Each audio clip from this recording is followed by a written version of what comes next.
c'est que chaque Français puisse manger à sa faim. L'inflation s'est enflammée. C'est sous perfusion, on n'a pas voulu voir la réalité. C'est une volonté des gouvernements de faire baisser la valeur de la monnaie parce que sans ça, les gouvernements ne pourront pas rembourser leurs dettes. On voit ça sans arrêt, la fin des grands cycles, la fin des grands empires. Toujours la tentation à la fin, c'est créer de la monnaie. Bien, ça nous amène à une folie monétaire. C'est quelque chose qui est en train de fausser l'économie mondiale. It will come. It will come. In due course. Ça y est, nous y voilà au crépuscule de ce long cycle économique. Les crises et leurs boucs émissaires se succèdent, mais le voile qui se lève nous révèle un monde fragile et désorienté. Impassible, Bitcoin poursuit sa fulgurante ascension, reprend son souffle, repart de plus belle, imposant jour après jour le langage d'une ère nouvelle. Je m'appelle Jacques-Édouard, bienvenue sur BTC Touchpoint. Chaque semaine, au travers de lectures et de conversations, je vous mets le pied à l'étrier. Je partage avec vous les savoirs fondamentaux pour comprendre Bitcoin. Salut, aujourd'hui on poursuit la lecture de 21 leçons de Gigi et on entame donc la seconde partie qui traite d'économie. C'est une partie un petit peu longue, alors pour t'éviter d'en perdre le fil, j'ai finalement décidé d'en faire 2 épisodes d'une 30aine de minutes chacun. Au travers de ces 7 nouvelles leçons, Gigi reprend à merveille dans son style singulier, très dynamique, des notions importantes qu'on a pu découvrir en compagnie de Boyapati, Strollite, Parker et puis dans les vidéos d'Anil.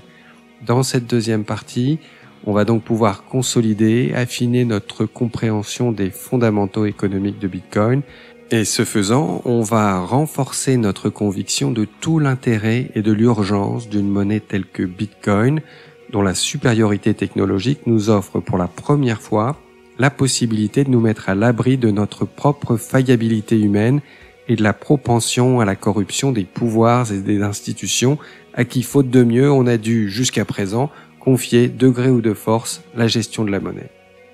Avant de commencer la lecture de ce deuxième chapitre, je te fais écouter un petit extrait de l'entretien avec Anto, le traducteur de ce livre, qui s'exprime là sur cette partie économie.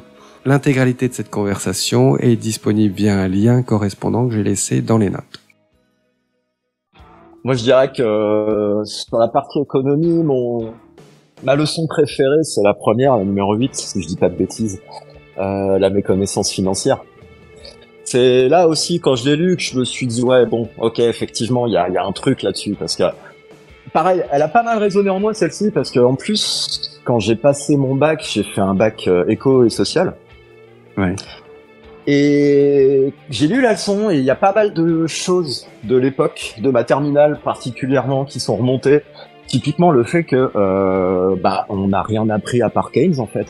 Et donc ouais, bon moi j'avais fait justement ce bac éco et ouais j'ai pas du tout de souvenir d'avoir entendu parler de l'école autrichienne, tu vois, enfin non, keynésianisme à fond quoi. Et oui, c'est pour ça que ce chapitre a pas mal résonné en moi quand je l'ai lu.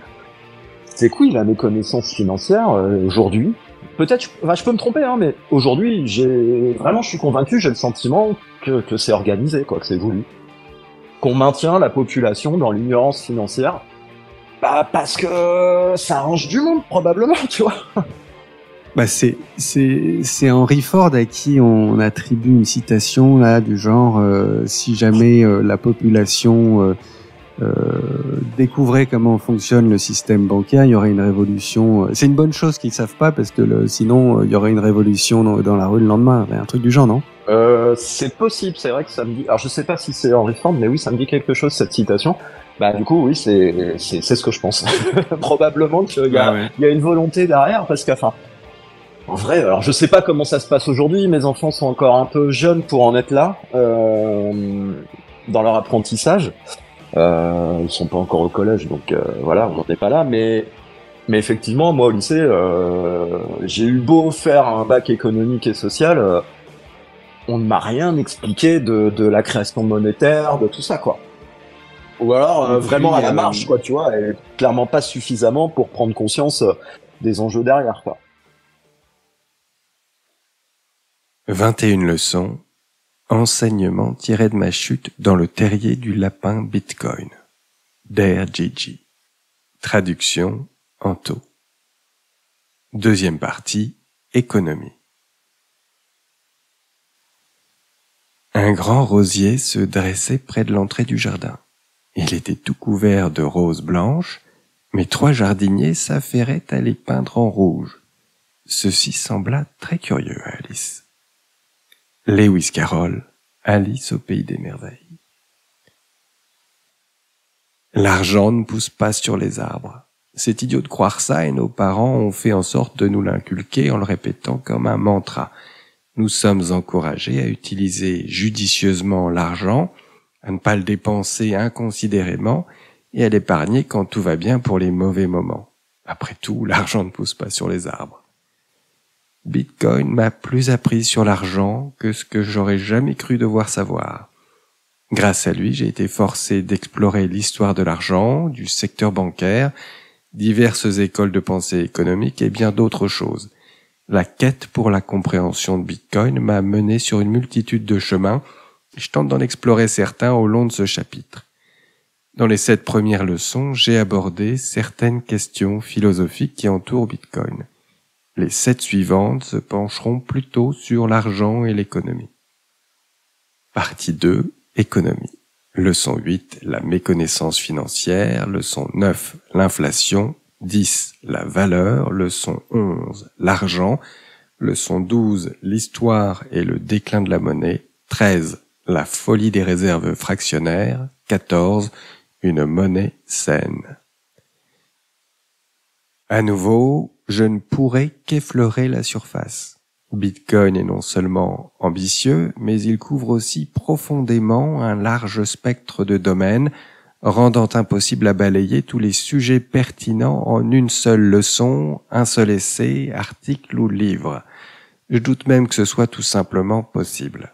Bitcoin est une nouvelle forme de monnaie qui rend l'étude de l'économie primordiale à sa compréhension. S'agissant de la nature humaine et des interactions entre agents économiques, l'économie est sans doute l'une des pièces les plus grandes et les plus floues du puzzle Bitcoin.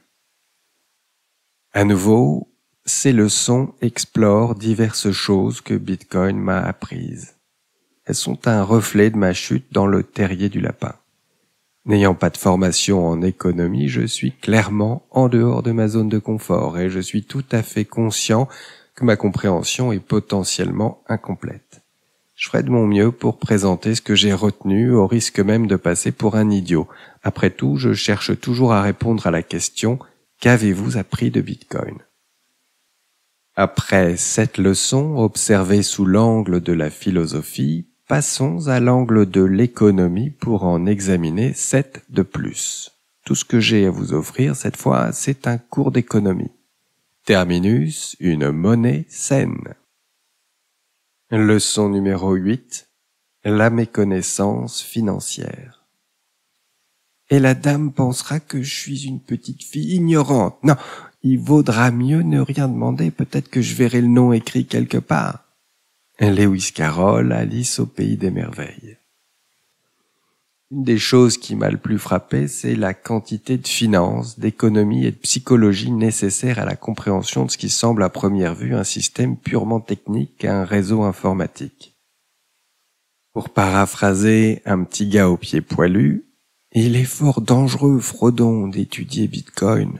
On lit le livre blanc et si l'on ne regarde pas où l'on met les pieds, on ne sait pas jusqu'où cela peut nous mener. Pour comprendre un nouveau système monétaire, il faut apprendre à connaître l'ancien. J'ai très vite réalisé que la quantité d'éducation financière reçue au sein du système scolaire était à peu près égale à 0. Comme un enfant, j'ai commencé à me poser bon nombre de questions. Comment fonctionne le système bancaire? Comment fonctionnent les marchés financiers? Qu'est-ce que la monnaie fiduciaire? Qu'est-ce que la monnaie normale? Pourquoi existe-t-il autant de dettes? Combien de monnaie est véritablement émise et qui décide de cela? Après une légère panique face à l'ampleur de mon ignorance, je me suis senti rassuré lorsque j'ai constaté que j'étais en bonne compagnie. C'est pas ironique que Bitcoin m'en ait appris plus sur la monnaie que toutes ces années à travailler pour des institutions financières, y compris en ayant commencé dans une banque centrale. Aaron. J'ai plus appris sur la finance, l'économie, la technologie, la cryptographie, la psychologie, la politique, la théorie des jeux, la législation et moi-même pendant les 3 derniers mois dans la crypto que mes 3 années et demie d'université. Danny. 2 exemples de nombreuses confessions que l'on trouve un peu partout sur Twitter. Bitcoin, comme nous l'avons vu dans la leçon numéro 1, est un organisme vivant. Mises prétendait que l'économie aussi est vivante. Et nous le savons tous par expérience, le vivant est difficile à appréhender par nature. Un système scientifique est simplement une étape atteinte dans la recherche indéfiniment continuée de la connaissance. Il est forcément affecté par l'imperfection inhérente à tout effort humain. Mais reconnaître ces faits ne signifie pas que la science économique de notre temps soit arriérée. Cela veut dire simplement qu'elle est chose vivante. Et vivre implique à la fois imperfection et changement. Ludwig von Mises. On voit tous passer des articles sur diverses crises financières en se demandant comment ces grands sauvetages fonctionnent et nous restons perplexes face à l'absence de responsables de ces milliers de milliards de dégâts. Je reste perplexe, mais au moins je commence à entrevoir ce qui se passe dans le monde de la finance. Certaines personnes vont jusqu'à attribuer la méconnaissance générale de ces sujets à une méconnaissance plus systémique et délibérée. Tandis que l'histoire, la physique, la biologie, les maths et les langues font toute partie de notre cursus, l'univers monétaire et financier n'est étonnamment abordé qu'en surface, voire pas du tout. Je me demande si les gens continueraient d'accroître la dette autant qu'ils le font si nous étions tous éduqués sur la gestion personnelle et les rouages de la monnaie et du crédit. Puis, je réfléchis à combien de couches d'aluminium ferait un bon chapeau. 3, probablement. Ces crashs, ces sauvetages ne sont pas des accidents, et ce n'est pas non plus par accident qu'il n'y a pas d'éducation financière à l'école, c'est prémédité. Comme avant la guerre civile où il était illégal d'instruire un esclave, nous n'avons pas le droit d'étudier la monnaie à l'école. Robert Kiyosaki.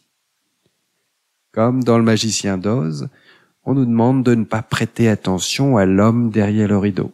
Contrairement au Magicien d'Oz, nous possédons maintenant une véritable sorcellerie. Un réseau de transfert de valeur résistant à la censure, ouvert et sans frontières. Il n'y a pas de rideau, et chacun peut en apprécier la magie. Bitcoin m'a appris à regarder derrière le rideau et à surmonter ma méconnaissance financière. Leçon numéro 9, l'inflation. Ici, vois-tu, on est obligé de courir tant qu'on peut pour rester au même endroit. Si on veut aller ailleurs, il faut courir au moins 2 fois plus vite que ça. La Reine Rouge. Tenter de comprendre l'inflation monétaire et comment un système désinflationniste tel que Bitcoin pourrait changer nos comportements a constitué le début de ma plongée dans l'économie. Je savais que l'inflation était le taux auquel la monnaie était nouvellement émise, mais je n'en savais pas beaucoup plus que ça. Tandis que certains économistes prétendent que l'inflation est bonne, d'autres prétendent qu'une monnaie dure, qui ne peut être facilement produite, comme nous avions durant la période de l'étalon or, est indispensable à une économie saine. Bitcoin, avec son offre fixe de 21 millions, partage l'avis du second camp. Habituellement, les effets de l'inflation ne sautent pas aux yeux.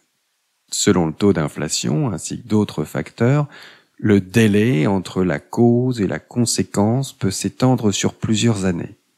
De plus, l'inflation touche certaines catégories plus que d'autres. Comme Henry Hazlitt le fait remarquer dans L'économie politique en une leçon, l'art de la politique économique consiste à ne pas considérer uniquement l'aspect immédiat d'un problème ou d'un acte, mais à envisager ses effets plus lointains.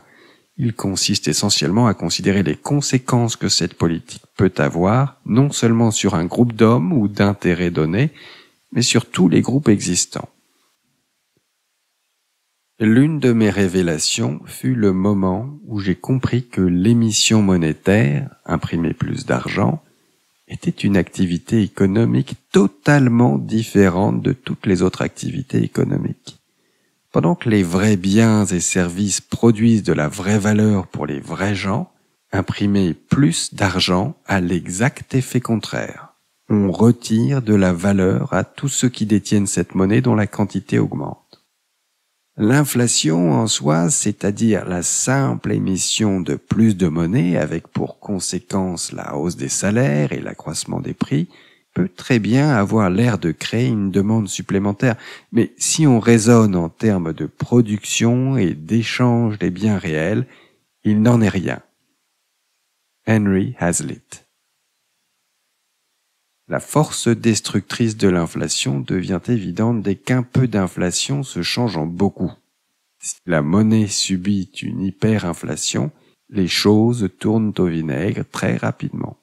Au fur et à mesure qu'une monnaie se désagrège, elle échouera à stocker la valeur à travers le temps et les gens se précipiteront pour mettre la main sur n'importe quel bien qui pourra y parvenir. Une autre conséquence de l'hyperinflation, c'est que tout l'argent épargné par les gens durant leur vie va littéralement s'évaporer. L'argent liquide, qui se trouve dans votre portefeuille, sera toujours là, bien entendu, mais ça ne sera effectivement plus que ça, du papier, sans valeur. La monnaie perd également de la valeur avec une inflation soi-disant modérée. C'est juste qu'elle arrive suffisamment lentement pour que la plupart des gens ne s'aperçoivent pas de la baisse de leur pouvoir d'achat. Et dès lors que la planche à billets tourne, la quantité de monnaie peut être facilement accrue et ce qui était auparavant une inflation modérée peut se transformer par l'appui d'un simple bouton en une bonne dose d'inflation bien forte. Friedrich Hayek le faisait remarquer dans l'un de ses essais, l'inflation modérée mène généralement à l'inflation pure et simple. Une inflation modérée et stable ne peut pas nous aider. Cela peut simplement mener à l'inflation totale. Friedrich Hayek. L'inflation est particulièrement sournoise puisqu'elle favorise ceux qui sont au plus près du procédé d'émission.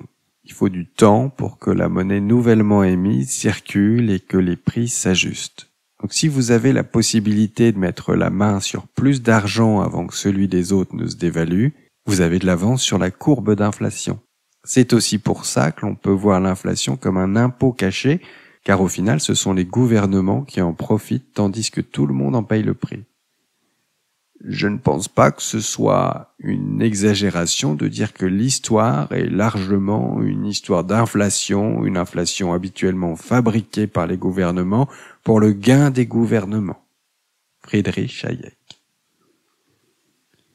Jusqu'à présent, les devises contrôlées par les gouvernements ont toutes fini par être remplacées ou s'effondrer totalement. Peu importe la faiblesse du taux d'inflation, parler de croissance stable revient à parler de croissance exponentielle. Dans la nature comme en économie, tous les systèmes qui se développent de façon exponentielle devront se stabiliser sous peine de subir un effondrement catastrophique. Ça ne peut pas arriver dans mon pays, c'est probablement ce que vous vous dites. Ce n'est pas du tout ce que vous vous dites si vous vivez au Venezuela, qui est, en ce moment, touché par l'hyperinflation. Avec un taux d'inflation supérieur à 1 million de %, leur argent ne vaut plus rien. Ça pourrait encore prendre plusieurs années ou ne pas toucher votre devise, mais il suffit de jeter un coup d'œil à la liste des anciennes monnaies pour voir que cela se produit invariablement au cours d'un temps suffisamment long.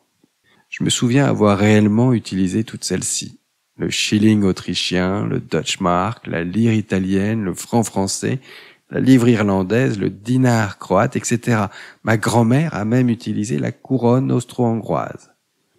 Au fil du temps, les monnaies en circulation vont, lentement mais sûrement, se diriger vers leurs cimetières respectifs. Elles subiront une hyperinflation ou seront remplacées. Elles seront bientôt des monnaies anciennes. Nous les rendrons obsolètes.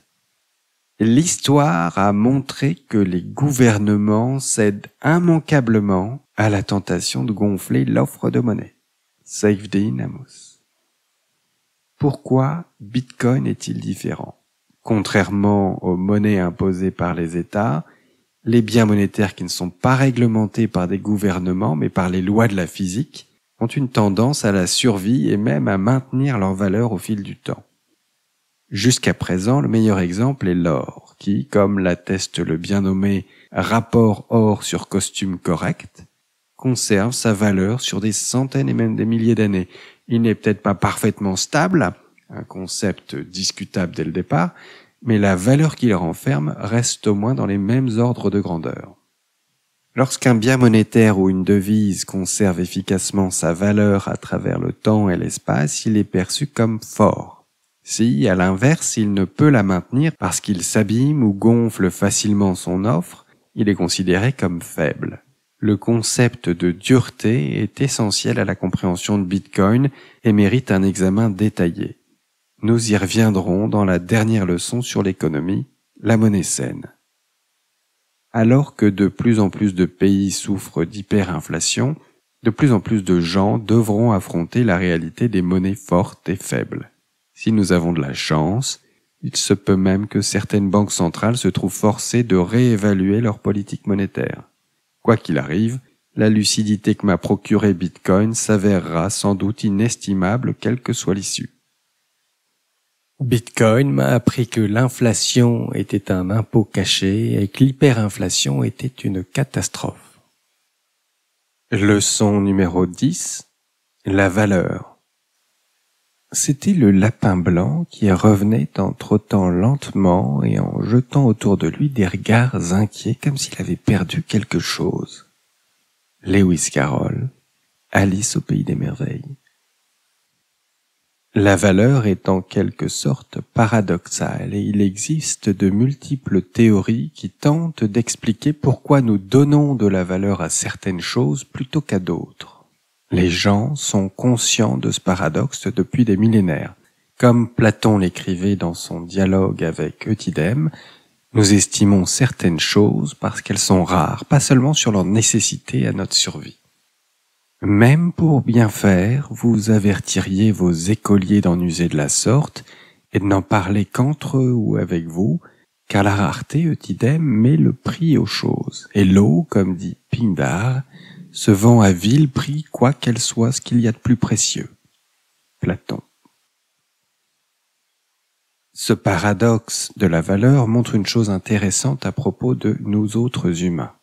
Il semblerait que nous estimions les choses sur une base subjective tout en observant certains critères raisonnés. Une chose peut nous être précieuse pour de nombreuses raisons, mais celles auxquelles nous accordons de la valeur partagent certains traits. Si cette chose se copie facilement ou qu'elle est naturellement abondante, nous ne l'estimons pas.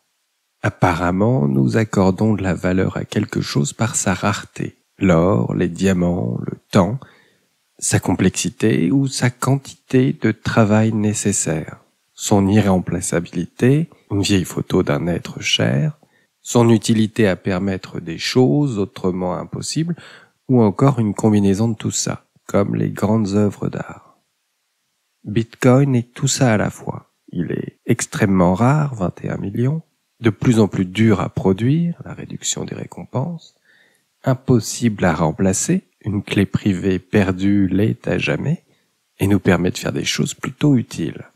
C'est vraisemblablement le meilleur outil pour transférer de la valeur au-delà des frontières.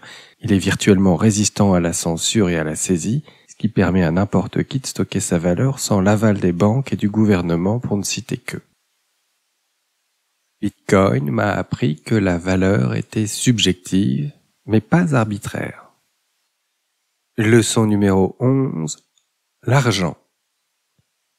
Quand j'étais jeune, j'ai bien entretenu la souplesse de mes muscles en me frottant avec cette crème. 1 shilling la boîte. Voulez-vous m'en acheter un lot? Lui demanda-t-elle.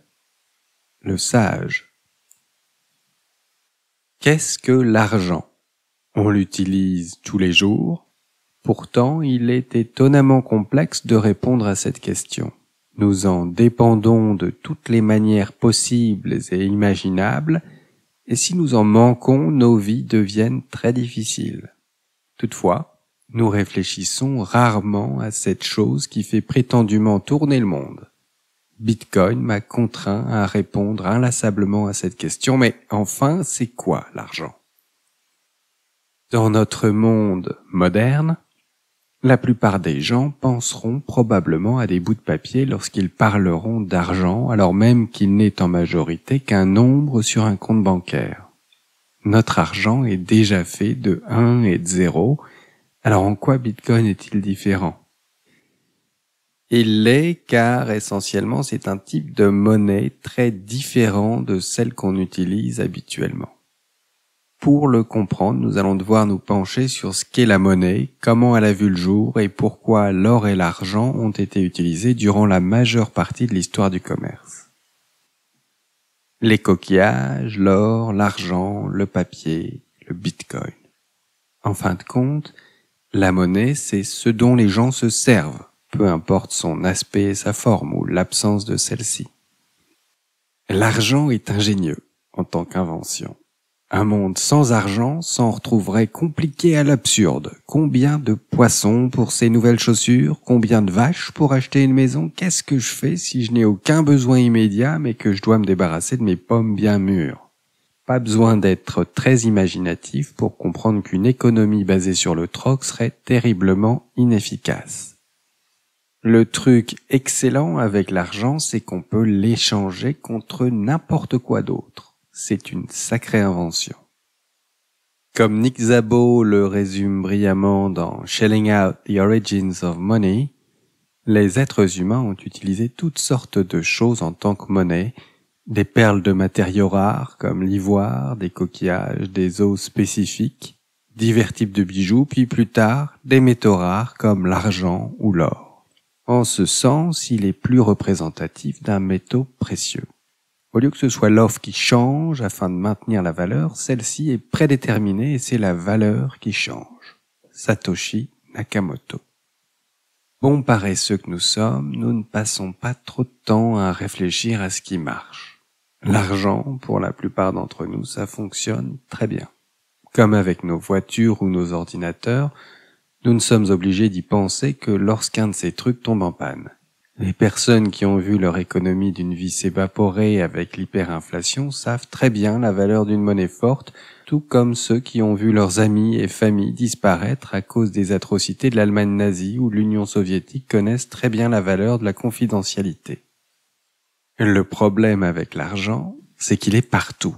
Il représente la moitié de chaque transaction, ce qui confère un pouvoir considérable à ceux qui sont responsables de l'émission monétaire. Étant donné que l'argent représente la moitié de chaque transaction commerciale et que des civilisations entières s'épanouissent ou s'effondrent selon la qualité de leur monnaie, on parle ici d'un pouvoir incommensurable, un pouvoir qui est passé sous silence. C'est le pouvoir de tisser des mirages qui semblent vrais aussi longtemps qu'ils durent. C'est là le cœur du pouvoir de la Réserve fédérale. Ron Paul. Bitcoin retire ce pouvoir pacifiquement puisqu'il met fin à l'émission monétaire sans recourir à la force. L'argent a connu de multiples itérations, la plupart d'entre elles étaient bonnes. Elles amélioraient notre monnaie d'une façon ou d'une autre. En revanche, très récemment, ces rouages ont été corrompus. Aujourd'hui, la quasi-totalité de notre argent est fabriquée de toutes pièces par les pouvoirs en place. Pour comprendre comment nous en sommes arrivés là, j'ai dû étudier l'histoire de la monnaie et de son déclin consécutif. Il reste encore à voir s'il faudra une série de catastrophes ou simplement un effort éducatif monumental pour réparer cette corruption. Je prie les dieux de la monnaie saine afin que ce soit le second. Bitcoin m'a appris ce qu'était l'argent. On s'arrête là pour ce premier segment de la partie économie, dans lequel effectivement Gigi souligne bien l'importance de notre acculturation financière collectivement. Clairement, l'adoption du Bitcoin, elle dépend largement de la maturité du public vis-à-vis de ces questions économiques et financières.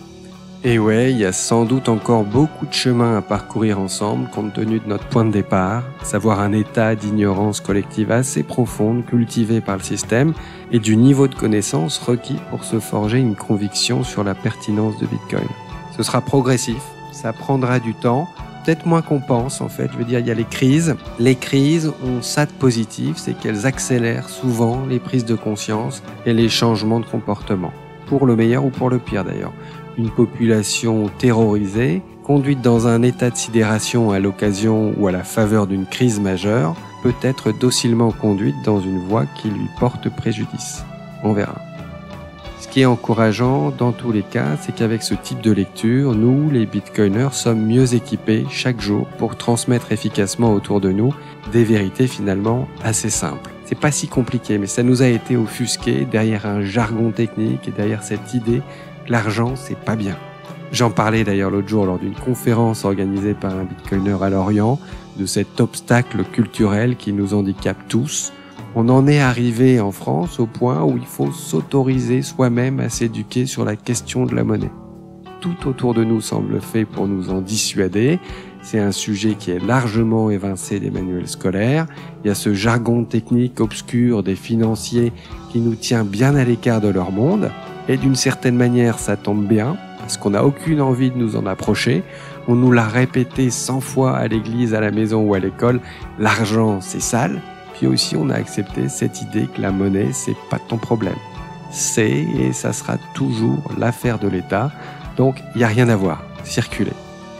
La bonne nouvelle, et c'est aussi ce qu'Anto expliquait tout à l'heure dans le petit extrait, c'est que Bitcoin remet au goût du jour la théorie économique autrichienne, ce cadre de compréhension qui jadis était dominant puis qui a été réprimé par le système. Alors, cette théorie, elle est beaucoup plus accessible, intéressante et ancrée dans le réel que tout ce qu'on a pu nous enseigner. En étudiant l'histoire et l'évolution de la monnaie, tu peux assez facilement déprogrammer en toi ce dédain, ce désintérêt pour la monnaie et réaliser que la monnaie c'est pas dégoûtant du tout, non, c'est une technologie phénoménale, fondamentale, qui a progressé au fil des âges et aujourd'hui on contribue à son évolution. Voilà, on s'arrête ici pour aujourd'hui. Merci encore pour ton attention, pour ton soutien. Tweet, like, retweet, partage ce podcast autour de toi. Et puis je te souhaite une très bonne journée, une bonne soirée et puis à bientôt. Ciao.